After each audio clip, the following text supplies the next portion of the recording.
Taste the Daily. Chennai திருவொற்றியூரில் மின்சாரம் தாக்கி உயிரிழந்த சிறுவனின் உடலை வாங்க மறுத்து அவரது உறவினர்கள் மற்றும் அப்பகுதி மக்கள் சாலை மறியலில் ஈடுபட்டனர். தாங்கள் பகுதியில் டியூஷன் முடித்துவிட்டு வீட்டிற்கு நடந்து சென்று கொண்டிருந்த சிறுவன் மின்சாரம் தாக்கி பரிதாபமாக உயிரிழந்தார். சாலையில் தேங்கியிருந்த மழை நீரில் சிறுவன் கால் வைத்த போது மின்சார கேபிள்களில் இருந்து மின்சாரம் தாக்கியதாக கூறப்படுகிறது.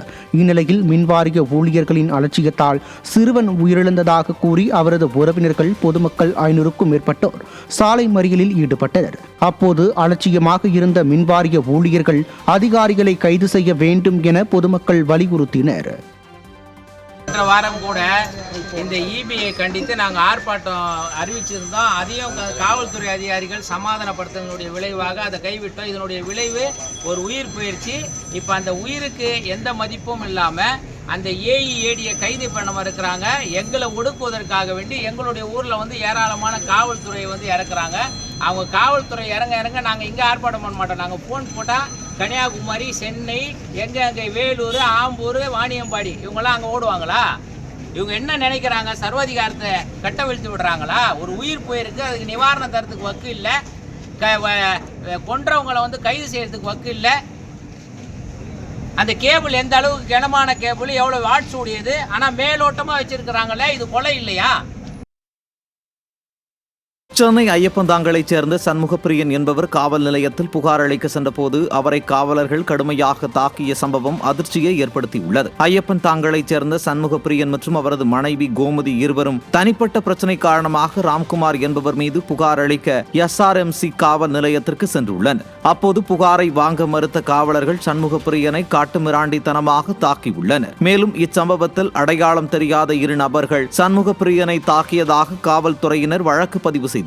காவல்துறையினரின் இந்த தொடர் அராஜக போக்கிற்கு ஏவல் துறையை கையில் வைத்துள்ள ஸ்டாலின் தான் பதில் கூற வேண்டும் என பாதிக்கப்பட்டவர் வேதனை தெரிவித்துள்ளார். வேற ஒருத்தர் மேல கம்ப்ளைண்ட் கொடுக்க அங்க போறோம். அதுக்கப்புறம் பாத்தீங்கன்னா இவங்க என்ன பண்ணிட்டாங்க, என் வைஃப் அனுப்பிட்டு அவங்களும் சார் இல்ல சார் எனக்கு பயமா இருக்கு, வீட்டுல சண்டை போடுவார் போலன்னு சொன்ன உடனே அவங்கள அனுப்பிச்சு விட்டுறாங்க சார். ஆட்டோல அவங்களே வர வச்சு அனுப்பிச்சு விட்டுறாங்க. அனுப்பி விட்டுட்டு நான் இந்த மாதிரி வண்டியோட பிளக் எல்லாம் பிடிங்கி விட்டுருந்தாங்க சார். நான் சார் எனக்கு வண்டி பிளக் பிடிக்க தெரியாம ரொம்ப நேரமா ஸ்டார்ட் பண்ணிட்டு இருக்கேன். அவரு ஒரு போலீஸ் ஒரு மாதிரி கிண்டலா என்னப்பா என்னாச்சுப்பா வண்டி என்னப்பா அப்படின்றாரு. அவங்களே பண்ணிட்டு அது மாதிரி பண்ணோன்னா வண்டி எடுத்துட்டு போய் ஸ்டேஷன்ல வச்சுட்டு சார் எனக்கு வண்டி நான் எடுக்க மாட்டேன், இதே மாதிரி உங்க வீட்டுல உங்க ஃபேமிலியில இப்படி நடந்தா அப்படின்னு அந்த வார்த்தை அவங்களுக்கு கோவப்பட்டுச்சு சார். வேற எதுவுமே நடக்கல, இதான் நடந்துச்சு சார். உடனே அடிக்க ஆரம்பிச்சாங்க. திரும்பியும் நான் சாவி கேட்க திரும்பியும் வந்து அப்போ 2 பேர் அடிச்சாங்க. அப்புறம் திரும்பி ஒருத்தர் மட்டும் வந்தாச்சு. கன்னியாகுமரி மாவட்டம் நாகர்கோவிலில் சாலைகள் சேதமடைந்து குண்டும் குழியுமாக காணப்படுவதால் வாகன ஓட்டிகள் அவதிக்குள்ளாகியுள்ளனர். நாகர்கோவில் மாநகராட்சி பகுதிகளில் 50 கோடி ரூபாய் செலவில் போடப்பட்ட சாலைகள் தரம் இல்லாததால் குண்டும் குழியுமாக காட்சியளிக்கிறது.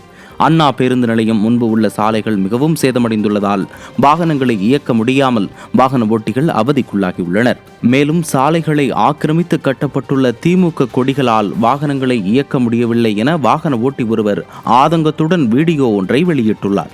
நிர்வாக திறனற்ற ஸ்டாலின் அரசு தரமான சாலைகளை அமைத்து விபத்துகள் ஏற்படுவதை தடுக்க வேண்டும் என பொதுமக்கள் வலியுறுத்தியுள்ளனர்.